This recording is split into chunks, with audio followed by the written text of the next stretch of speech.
કારણે ઊભો પાક હુકાઈ જાય છે બીજું બરબાદ થઈ ગયા બીજું તે બરબાદ જ થાવ ને કેમ કે તમારામાં બુદ્ધિનો સેટો નથી. તો બીજું કાકી આ ફૂગથી બચવાનો કાક માર્ગ બતાવો ને. જો આ એજોન અપનાવો અને નિષ્ફળ જતા પાકને ફૂગથી બચાવો. યુનાઇટેડ ઇન્સેક્ટિસાઇડ નું એઝોન.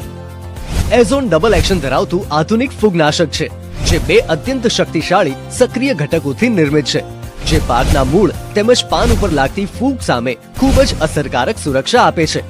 એઝોન એકમાત્ર એવું ફૂગનાશક છે જે ક્યુરેટિવ, કોન્ટેક્ટ અને સિસ્ટમેટિક અસર ધરાવે છે, એટલે કે રોગ આવ્યા પહેલા અને રોગ આવ્યા પછી પણ ઉપયોગ કરી શકાય છે. હે વીજળી આ કિયા પાકમાં હાલશે? એ લહણમાં હાલે ને ડુંગળીમાં હાલે? તે બીજું જીરામાં હાલે? એ જીરામાં હાલે, ધાણામાં હાલે ને માંડવીમાં હાલે? હે બીજું કાકી આ ચણામાં હોતે હાલ છે? એ ચણામાં હાલે ને મગમાં હાલે?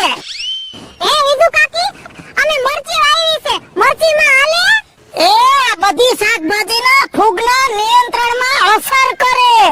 તે બીજું આ એજોન મળે ક્યાં? એ આપણા નજીકના એગ્રો સેન્ટરમાં જઈને તપાસ કરો એટલે એજોન મળી જાહે.